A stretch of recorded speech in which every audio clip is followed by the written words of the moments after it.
December 13 കന്യകയും രക്തസാക്ഷിയുമായ വിശുദ്ധ ലൂസിയുടെ തിരുനാളിൽ ആഗോളസഭ.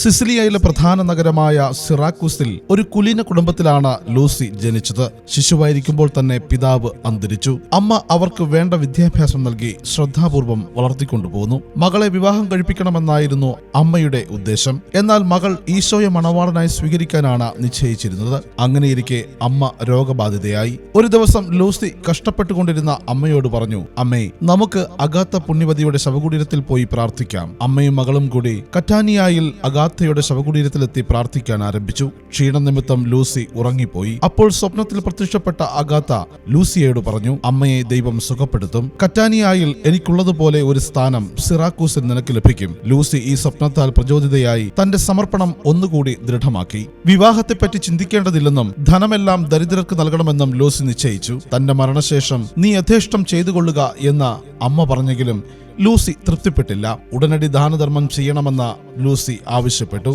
സമസ്തവും വിറ്റ് അവൾ ദരിദ്രർക്ക് കൊടുത്തു. ലൂസിയുടെ പങ്കാളി ഈ നടപടി എതിർത്തെങ്കിലും ലൂസി അതിൽ നിന്നും പിന്മാറിയില്ല. ഇതിൽ പ്രകോപിതനായി ലൂസി ഒരു ക്രിസ്ത്യാനിയാണെന്ന് അയാൾ അധികാരി പസ്കാസിയൂസിനെ അറിയിച്ചു. പസ്കാസിയൂസ് പല ഭീഷണികൾ പ്രയോഗിച്ചു. ബലാത്സംഗത്തിന് ഇരയാക്കുമെന്ന് കൂടി അദ്ദേഹം പ്രസ്താവിച്ചു. അവസാനം ലൂസിയുടെ കന്യാത്വം നഷ്ടപ്പെടുത്തിയ ശേഷം അവളെ മർദ്ദിക്കാൻ പസ്കാസിയൂസ് ഉത്തരവിട്ടു. പടയാളികൾ ലൂസിയെ മാനഭംഗപ്പെടുത്തുന്നതിനുള്ള സ്ഥലത്തേക്ക് ആനയിക്കാൻ ശ്രമിച്ചെങ്കിലും അവൾ നിശ്ചലയായി കാണപ്പെട്ടു. അവർക്ക് അവളെ എടുത്തുകൊണ്ടുപോകാൻ സാധിച്ചു. ചുറ്റും തീ വെച്ച് അവളെ ദഹിപ്പിക്കാൻ അയാൾ കൽപ്പന കൊടുത്തുവെങ്കിലും തീ അവളെ ദഹിപ്പിച്ചില്ലെങ്കിൽ ജനങ്ങൾ മനസ്സു തിരിയുമല്ലോ എന്ന് ഭയന്ന് തലവെട്ടിക്കളയാൻ കൽപ്പനയായി. ക്രിസ്തുമതത്തിന് താമസിയാതെ സമാധാനം സംപ്രാപ്തമാകുമെന്ന് അവൾ പ്രവചിച്ചു. പലവിധത്തിൽ പിന്നെയും അവളെ അവർ മർദ്ദിച്ചു.